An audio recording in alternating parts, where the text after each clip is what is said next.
नमस्कार साथियों, स्वागत है आप सभी का अंकित इंस्पायर्स इंडिया पर। मैं हूं अंकित अवस्थी। भारत के अंदर कुछ विदेशी नागरिक कुछ बड़ी कॉन्स्पिरेसी के अंदर संभवतया लीन पाए गए हैं। ऐसा मैं इसलिए कह रहा हूं क्योंकि एनआईए कोर्ट के द्वारा 7 विदेशी नागरिक, जिसमें 6 यूक्रेनी हैं और 1 अमेरिकन है, उन्हें न्यायिक हिरासत में भेजा गया है। जिन धाराओं में इनको लिया गया है उनमें अनलॉफुल एक्टिविटी प्रिवेंशन एक्ट, जिसे आप यूएपीए कहते हैं, उन धाराओं का जिक्र है। 7 विदेशी में 6 यूक्रेनियन और 1 अमेरिकी। सुनते ही कुछ तो अब नॉर्मल लगता है। यूक्रेन जो खुद इस समय युद्ध के अंदर है, और अमेरिका जो कि पहले ही भारत को चाइना जैसा नहीं रहने देगा या चाइना की तरह हमारे उस खुद के लिए नहीं बनने देगा, जैसी बयानों से पहले ही माहौल को गरमा चुका है। ऐसे में क्या भारत के अंदर कोई कॉन्स्पिरेसी है जो विदेशी नागरिकों की गिरफ्तारी होती है, और गिरफ्तारी भी उन धाराओं के तहत जो आतंकी गतिविधियों के अंदर लीन पाए जाने वाले लोगों पर संभवतया की जाती हैं। तो ऐसे में हिरासत में भेजे गए इन लोगों के बारे में आज पूरी जानकारी आपके साथ साझा करेंगे। 7 फॉरेनर्स का अरेस्ट होना, और वो भी देश की national investigating agency that is NIA द्वारा यूएपीए के तहत, ये एक बड़ी सुर्खी बनती है। और इस सुर्खी में सबसे बड़ा ध्यान बनता है इस व्यक्ति के ऊपर जो कि एक अमेरिकी नागरिक है और भारत में गिरफ्तार हुआ है। और यह व्यक्ति भारत से पहले भी दुनिया के कई उन देशों में जहां जहां पर सत्ता का अमेरिका के साथ विरोध रहा है, वहां वहां देखा गया है। यह व्यक्ति दुनिया के उन देशों में पाया गया है जो सत्ताएं अमेरिका नहीं चाहता था उन्हें हटाने के। अमेरिकी और सीआईए यानी कि जो अमेरिका की खुफिया एजेंसीज हैं, उनके प्रयास जिन जिन देशों में चलते थे, उन देशों में इसे देखा गया है। खुद को मूलतः पत्रकार, एक्टिविस्ट बताने वाला यह व्यक्ति सेना में भी उन देशों के अंदर जिन देशों की सत्ता अमेरिका हटाना चाहता था, उन देशों के अंदर रिबेलियन ग्रुप में भी यह व्यक्ति शामिल होकर उन सत्ताओं के खिलाफ शामिल हो चुका है। चाहे वेनेजुएला हो, चाहे लीबिया हो, यह व्यक्ति ऐसी जगहों पर जाकर के ऐसी घटनाओं को अंजाम दिया है जो सरकारों को पलटने के लिए की जाती थी। ऐसे में इसका भारत में देखा जाना, भारत में गिरफ्तार होना एक बड़ी सुर्खी बनता है। इस व्यक्ति का नाम मैथ्यू वैन डाइक है। हेडलाइन इस समय पूरे टाइम इस बात की चल रही है।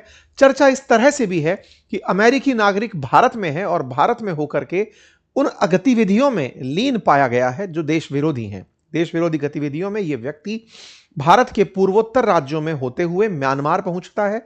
वहां पर देश विरोधी तत्वों को मिलकर के यूरोप से बने हुए ड्रोन पकड़ाता है, हथियारों की ट्रेनिंग देता है। यह दर्शाता है कि पूर्वोत्तर जैसे लेकर के आप और हम पहले भी काफी ज्यादा चिंतित और चर्चित रह चुके हैं, अब वापस से चिंता का विषय बन रहा है कि क्या विदेशी ताकतें वाकई में पूर्वोत्तर को भारत के साथ अलग करने की नीति पर काम कर रहे हैं।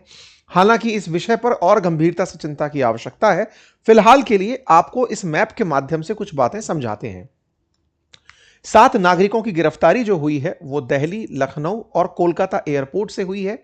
ये यूक्रेनियन और 1 अमेरिकी दोनों साथ में ही काम कर रहे थे या अलग अलग, अभी इसकी कोई पुष्टि नहीं हुई है। जो भी जानकारी हम आपके सामने साझा कर रहे हैं ये इंडियन एक्सप्रेस में छपी खबरों के आधार पर है।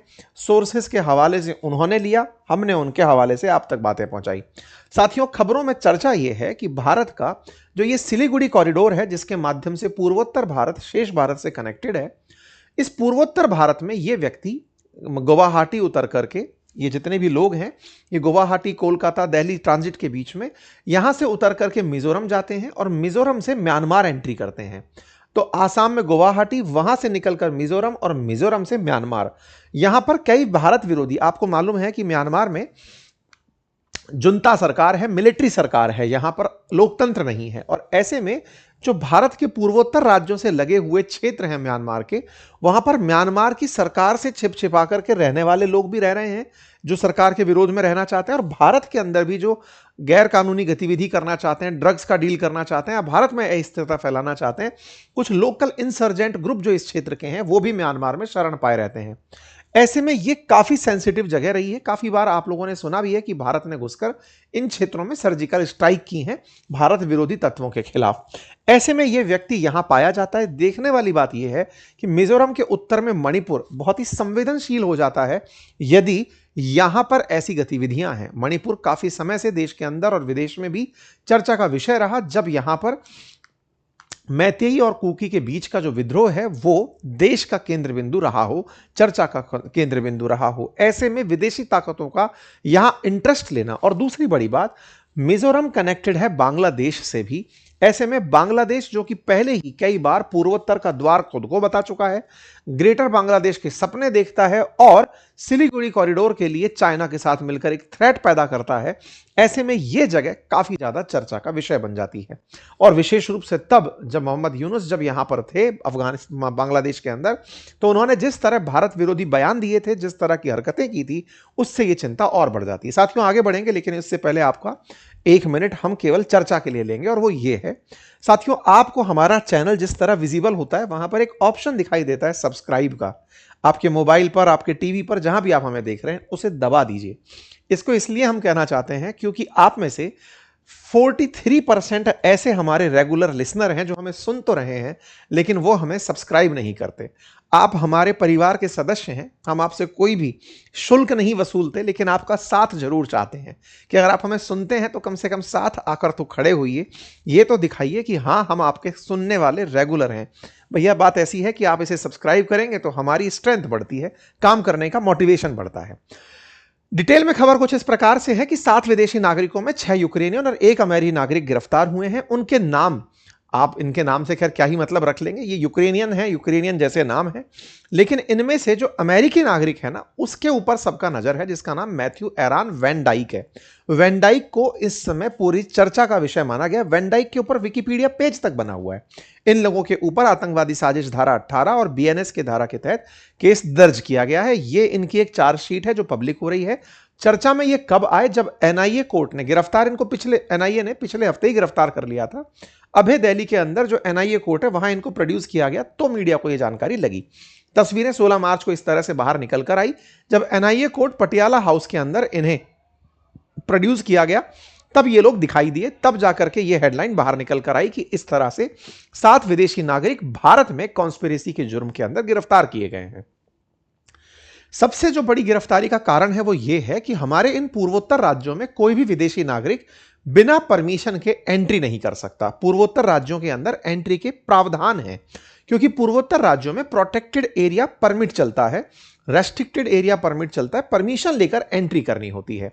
यदि आपको मिजोरम में एंट्री करनी है तो आपको प्रोटेक्टेड एरिया परमिट लेकर के ही एंट्री कर सकते हो, फॉरेन रजिस्ट्रेशन ऑफिस के माध्यम से।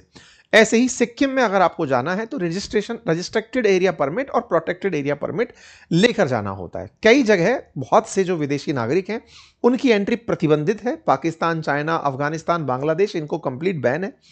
ऐसे में बहुत सी जगह पर जहां प्रतिबंधित है, वहां पर ये व्यक्ति एयरपोर्ट से उतरकर जाते हैं, बॉर्डर क्रॉस करके दूसरे देश जाते हैं, भारत के खिलाफ इंसर्जेंसी की साजिश रचने वाले लोगों को ट्रेनिंग देते हैं, उन्हें ड्रोन मंगाकर ड्रोन सप्लाई करते हैं। ये सारी एक्टिविटीज एनआईए को पता चलती हैं। एनआईए इन्हीं के तहत इन्हें मुखबिरी के आधार पर गिरफ्तार करती है और गिरफ्तार करके कोर्ट के सामने प्रोड्यूस करती है। फिलहाल इनके मिले हुए जो मोबाइल फोन हैं, उन्हें जो हमारी सर्ट इन एजेंसी है, जो कि इंटरनेट की दुनिया के अंदर सबके लिंक्स पता लगाती है, उसको डेटा एक्सट्रैक्शन के लिए दिया गया है। यह खबर अमेरिका के अंदर भी चर्चा का विषय बनती है और दुनिया भर के अंदर बड़ी खबर बन जाती है। इस बड़ी खबर में यह व्यक्ति जो वाइडेन है, यह सबसे बड़ी चर्चा का विषय बनता है। वाइडेन चर्चा का विषय क्यों बनता है? क्योंकि यह पहले ही काफी ज्यादा विवादित रह चुका है। ये बाल्टीमोरा, मैरीलैंड में जन्मा है। जॉर्ज टाउन यूनिवर्सिटी से सिक्योरिटी स्टडीज के अंदर यह व्यक्ति मास्टर्स की पढ़ाई कर चुका है।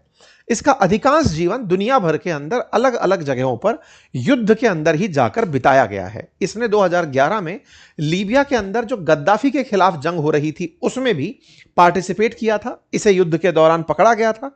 वहां पर कुख्यात अबू सलीम जेल में 5 महीने से ज्यादा समय तक ये युद्ध बंदी के रूप में बिताया था। ये युद्ध के अंदर इसकी तस्वीरें हैं। सवाल बनता है कि ये कहां से पता चली? इसने खुद ही अपने ट्विटर हैंडल पर रिहा होने के बाद डाली थी। 2026 को इसने बाकायदा एनिवर्सरी मनाई, 15वीं एनिवर्सरी लीबियन रेवोल्यूशन की, और उसकी तस्वीरें साझा करते हुए कहा कि देखिए, मैं कुछ इस तरह से था, मैं इस तरह से लीबिया के अंदर गया था। लीबिया में तानाशाह गद्दाफी का शासन था। ये उसको हटाने के लिए जो लोग सक्रिय थे उनकी सहायता कर रहा था। जो भी एक्सपीरियंसेस इसके होते हैं उन्हें ये लिखता है और उनको लिख करके डॉक्यूमेंट्री बनाने के लिए ये फिल्म निर्माताओं को अपना कंटेंट देता है कि देखो, मैं फील करके आया हूं वहां क्या है।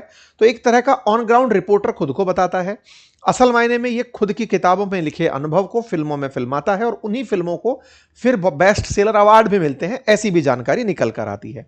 जानकारी ये भी है कि ये एक सन्स ऑफ लिबर्टी इंटरनेशनल नाम की संस्था चलाता है, जिसमें ये लीबिया के बाद सीरिया और इराक का रुख करके उन क्षेत्रों में जहां अमेरिका विरोधी या फिर ये तानाशाही जिसे कहता है, तानाशाही प्रकार की सरकारें चल रही होती हैं, वहां पर ये सत्ता के खिलाफ लोगों को प्रशिक्षण देता है, ट्रेनिंग देता है और उनको सुविधाएं मुहैया कराता है। और इसके लिए ये सन्स ऑफ लिबर्टी इंटरनेशनल नाम की सोली नाम की संस्था चलाता है। इसकी जानकारी में मैथ्यू वैन डाइक कहता है कि यह पूरा कारनामा मैंने पूरी दुनिया में इस तरह की सरकारें जो दमनकारी हैं उनको हटाने के लिए खुद मैंने हथियार उठा लिए हैं। जहां जहां जरूरत होती है वहां मैं पहुंचता हूं, वहां लोगों को ट्रेनिंग देता हूं, वेपन देता हूं। इसके मिशन में वेनेजुएला का नाम भी शामिल हुआ था और ये कोइंसिडेंस है कि जहां जहां सीआईए कार्रवाई कर रही होती है वहां ये व्यक्ति देखा जाता है। इसीलिए बहुत बार वैन डाइक को सीआईए का एजेंट माना जाता है। जब इससे पूछा जाता है तो ये कहता है कि मैं सीआईए एजेंट नहीं हूं, मैंने परीक्षा दी थी लेकिन मेरा इंटरव्यू अटक गया था, मैं लाई डिटेक्टर टेस्ट में पकड़ा चला गया था, इसलिए मैं शामिल नहीं हो पाया। खैर, कोइंसिडेंस ही है कि एक अमेरिकी नागरिक जो अमेरिका से बाहर दुनिया भर के देशों में, जिन जिन देशों को अमेरिका नहीं चाहता, उन देशों के अंदर सत्ता परिवर्तन करने वाले गुटों में शामिल होता है या सत्ता को चैलेंज करने वाले गुटों के अंदर यह व्यक्ति शामिल होता देखा गया है। और ये इसी प्रकार की गतिविधियों के लिए फंड भी रेज करता है कि मुझे इन कामों के लिए सपोर्ट करें। चाहे यूक्रेन युद्ध रहा हो, वेनेजुएला रहा हो, इन सब में यह सक्रिय रूप से पाया गया है। इसीलिए खुद को फ्रीडम फाइटर बताने वाला यह व्यक्ति क्या खुफिया एजेंसी का मोहरा है, यह एक बड़ा सवाल बनता है, क्योंकि इसने अपने अनुभवों के आधार पर पॉइंट एंड शूट नाम की एक डॉक्यूमेंट्री भी बनवाई, जिसको ट्रिबेका फिल्म फेस्टिवल के अंदर अवार्ड भी मिला।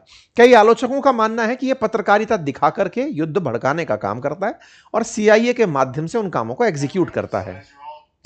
इसकी ये तस्वीरें इस बात की बयानगी हैं कि ये हथियारों के साथ दुनिया के कई देशों के अंदर ट्रैवल करता हुआ पाया गया। बाकायदा विकिपीडिया पर मैथ्यू वैन डाइक की डिटेलिंग है, साथ ही साथ इसके सोशल मीडिया पर भी काफी ज्यादा फैन फॉलोइंग है।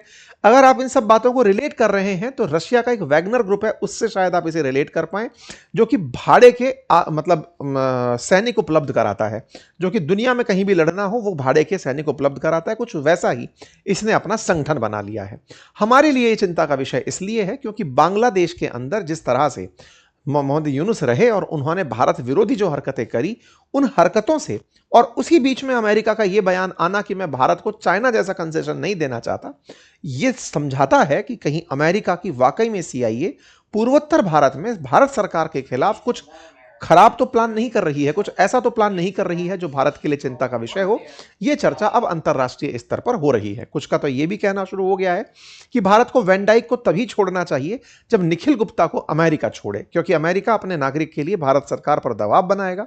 देखना होगा कि एनआईए की इन्वेस्टिगेशन में आगे क्या निकल कर आता है और सरकार उसे आगे कैसे लीड करती है। जहां तक बात हो यूक्रेन की, तो यूक्रेन ने बाकायदा अपने नागरिकों के रिलीज करने की मांग अभी से शुरू कर दी है और उन्होंने जिस आधार पर मांग की है ये तो जांचने वाला विषय है। लेकिन अगर कोई देश के कानूनों का उल्लंघन करके दूसरे देश में जाकर भारत विरोधी हरकत कर रहा है और यूक्रेन उनकी रिहाई की मांग कर रहा है, तो ये अपने आप में उसका भी एक दुस्साहस कंसीडर किया जाएगा।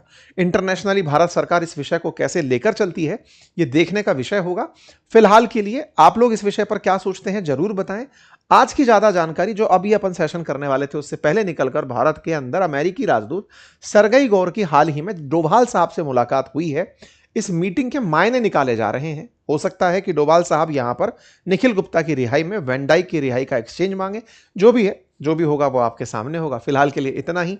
बाकी हाँ, देश के अंदर देश विरोधी तत्व सक्रिय हों, इसके लिए गोरी चमड़ी के आए हुए ये जो बाहरी तत्व हैं, यहां नस्लीय हिंसा की बात नहीं, लेकिन यहां पर रंग की सुप्रीमेसी की है, क्योंकि ये लोग भारत को विदेशों में इसी प्रकार से हीनियस तरीके से ट्रीट करते हैं।